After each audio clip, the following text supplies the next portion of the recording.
So today we are going to be brushing out a long-coated dog, and I want to show you a couple techniques with that.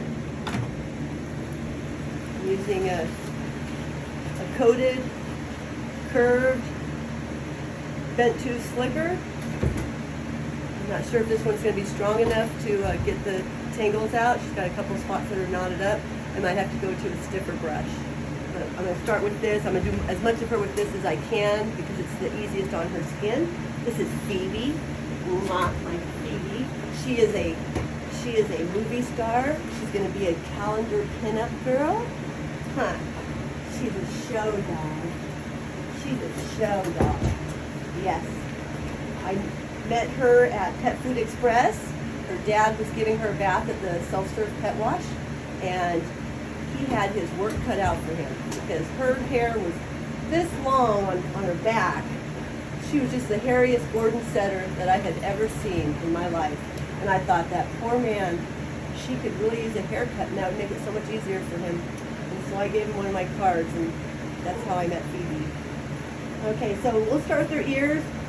You'll notice I have my fingers spread along the inside of her ear, and the edge of her ear is right underneath my fingers here.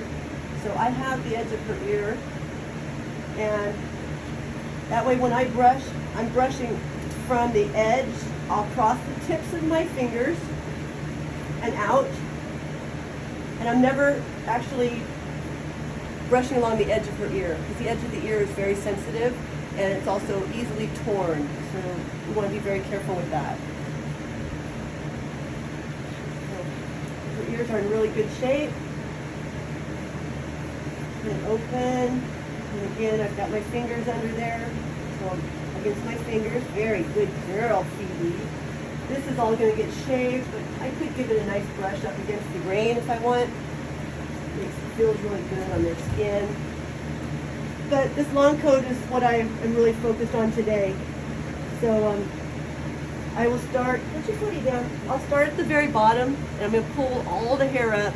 I'm going to try to let just a layer at a time fall out from underneath my hand and brush it. So, easy, easy, easy, baby girl. Nah, hey, Phoebe, Phoebe. Is that why you have a knot there? Do you do this to mom and dad too? Okay, so stay, stay, stay. No, no.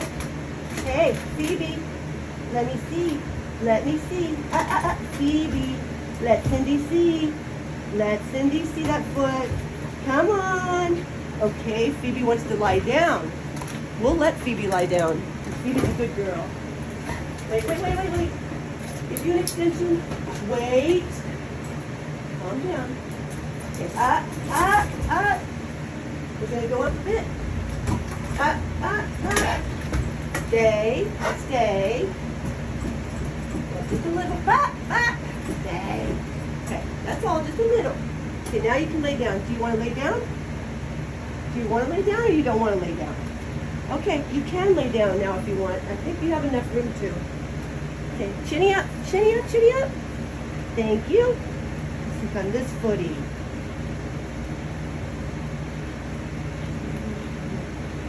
Stay, stay. So, as with any long-coated dog, the thickest part and the part that's going to get mats in it is going to be the part that's deep down underneath the rest. Most people will come up and they'll, give like a once over. Oh, okay, she's brushed, but that's really not brushed. That's just the top layer. The part that's thick and has coat is way down underneath here, and so that needs to be brushed out layer by layer. Easy does it, baby girl. Yes, I have my soft brush. Easy does it. Now she had a couple of spots that are a little bit matted. And so what I did before I started brushing was, first of all, I know my thinning shears very well. A thinning shear is made to take just some of the hairs, cut some of the hairs and leave the rest of the hairs. And most thinning shears, at least if they're professional ones, will tell you what percentage of hair they cut. Nowadays, there's also what's called a what do you call it? It's also a thinning shear, except the teeth are so close together, it cuts like a scissor. So although it looks like a thinning shear, the teeth are, if you look at the edge, the teeth almost are solid or crossed. So this is just going to be just like scissoring, except it gives it a little bit softer edge than, you know, the chop of a scissor. Not a thinning shear. Okay, shears are here. These are 15 to 20%. So if they're 20%, that means 1 of every 5 hairs are going to get cut. Something like that. So anyhow, where she had a couple of matted spots down by her hock and deep down in her front feathering here, I would reach in there like this, and I'd take like 1 snip. And up here, 1 snip. And then that way, once I start brushing, that gives me an advantage where those really thick spots are to help me get some of that matting out. You can get a decent pair of thinning shears for $20, $25. You can get a cheap pair of thinning shears that works good enough for $1.50 at Daiso. Okay, so don't think that you have to like buy fancy, expensive equipment, because you don't. The difference is that what works and what doesn't work. And you can get cheap equipment that works, and you can get really expensive equipment that works. You can also get both of those that doesn't work very good. So unfortunately, you have to often try it to find out if it's good or not.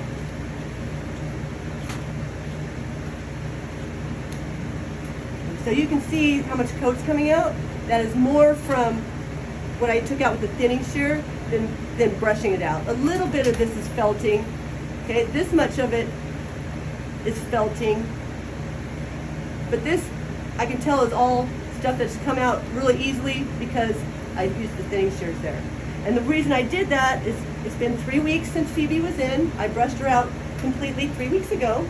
And so first thing when she came in, I felt her all over and felt where are her problem spots.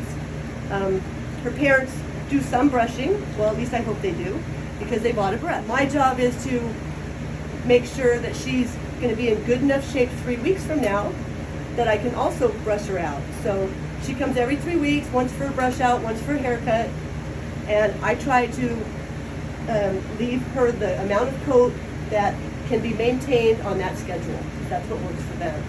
So it's really important that you take that into consideration. When I first met Phoebe, she had super long, her legs were twice as big, her skirt was even longer, and it was fuller, but she had a lot of matting. And she still has plenty of hair, plenty of coat, still is very, very beautiful, but I've toned it down a bit to make it easier on her and to make it easier on them. Okay, so down here on her feathering, you can see I like hold it up with my hand and just letting layer by layer come out. Easy does it, girlfriend, you know. Okay, and then that's like one section, and then I'll go over a bit and I'll go layer by layer. And there's one section, and so on and so forth, all the way around her. I move around a lot. I try not to like brush in one area non-stop for a length of time because it gets tender. You know, you're brushing tangles out. If they have matting up in the armpit, just shave it. They don't need to have hair up in their armpits, and that's really sensitive. You don't need to brush that out. You shouldn't be brushing that out. You just shave that out of their armpits, and you don't have to worry about it. And nobody's going to see it anyway. Let's see. Here's where you have the matting right here. Let's see right here. So, yes, right there. Nice thick solid spot, huh? Okay. So I will mention to Daddy to brush. They need to brush a little bit more around her hock area. She should be getting brushed. She's got a lot of coat, and they want her to have a lot of coat. They do not want her to have to be shaved. A lot of people don't want their dog to be shaved, but that means there has to be some home maintenance going on as well. Even on a dog that comes every 3 weeks. will need some brushing at home. And she's got a little bit here in her elbow.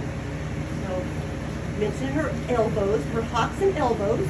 A tiny bit more brushing, Papa. You can tell why they're mad at where they are, because where she's kind of pulling away and struggling with me, well, she's doing that with them too. And so they're going, oh, and stopping, because, you know, you don't want to hurt your dog, and you're not really, you know, I mean, if you do it every day, you know exactly how far you can go. But if you don't, then you're not really sure, and you don't want to be too, you know, brush too hard on them. They also struggle more with mom and dad. I mean, she knows she's here to get groomed. Okay? She's not going home until she gets groomed. So she's already resigned herself that she's getting groomed. She's up on a table. That means all of her leverage and all of her security are taken away from her, so she's not going to struggle as much. At home, she knows mom and dad. She's got them wrapped around her paw, like all of our dogs do. My dog has me wrapped around his paw, okay? So don't think it just goes, you know, for other people. No, my dog also has me wrapped around his paw and gets away with murder because they're our pets. They know us better than we know ourselves. So if it's a sensitive spot, I'm sure she manages to not let them brush it, because she's a smart girl, aren't you, Phoebe? She is a smart girl. She is a smart girl. She's a pretty girl too. Okay, so you'll see I'm like brushing up here in the elbow, brushing off to the right. It's okay. Trying to separate it from the, you know, one part from another part. Brush out this way. Got another little mat up here so that I can, you know, slowly get that work apart. All right, let's see how the hock is down here. Did I get all of that? No, not quite. Okay, so I got most of it on the on this side. She's got a little bit more on the inside here. And I can also hold her leg up and brush this way. Hey, hey, hey, hey. Phoebeola. Phoebe. Give me that footy. One day I just knelt beside her on a rug on the floor and just brushed her out on the floor. And she just laid there and let me do everything I wanted to do, because she is so much more comfortable on the floor. But my knees can't always take it, but sometimes I do that. And you might want to do that at home. It might be easier to get down, especially if you have a carpeted house. Okay, you can lay down, lay down. And if I sit down, stay. If I sit in my stool, stay. Then she's more likely to lay down. Phoebe, lay down, lay down, lay down here, lay down. Come on. All right, then let me just see. Let me see. Let me see. All right, let's do this one. All right, I got close all that elbow out. Good girl. Oh, she's a good girl. She is so fine. Oh, most of that's all out. Okay, wait. A tiny bit more here. Still a tiny bit more. Oh, good girl. Wow, so proud of you. I'm so proud of you. Because you're such a good girl. You're such a good girl. It's okay. It's okay. It's okay. Come on. Easy. Oh, look at her holding her little leg out. Oh, you're so brave. What a good girl, Phoebe. What a good girl. Come on. A little bit in the back here. A little bit on the back. I can feel it. Right there on your elbow. Okay. And a little bit right down here at your top. Hold still. Hold still. Okay, footy up. There we go. Let me see. Let Cindy see. Oh, let Cindy see. Let Cindy see. Always, you need to comment and work on them with their behavior and their cooperation, and always tell them how wonderful they are, and how much you love them, and what a good baby they are. Because they are a good baby. This is hard. This is sometimes hard on them. So you need to keep telling them that you're proud of them, that they're beautiful, that you love them, even when they're giving you a hard time, because they're doing the best they can. And the more you love them, the better their best will be. And the better they'll try. The more they'll try to, like, you know, make it easy. They'll hold their foot up. They'll, you know, hold their ear. I have a bulldog that opens his wrinkle on his nose, which I didn't know was even a thing, but it is a thing. Like a little hatchback. He opens his wrinkle up and lets me get in there and clean his wrinkle. Because dogs want to please. They want to please us. They want you to be proud of them. They want you to go, Wow, wow, look at her. Woo, look at that girl. Look at that girl. Okay. And then you can hear as the brush slides through, you're getting all the way down to the skin. You can hear that all the tangles are out. And she's like all smoothie. Take her feet. See, last thing. Let me see your footy. I take her feet and I brush up on her feet, pull all that hair up between her toes. And that's all gonna get trimmed off today, so she has nice, neat feet. Yeah. Make sure there's no foxtails or mud clods or any other thing that's between her toes. So I'll brush it up, take my fingers, and I feel between each toe, right there in the webbing. Ah, good baby. Okay, and there we go. Oh, look at that pretty girl. Look at that girl. She's ready for St. Patrick's Day.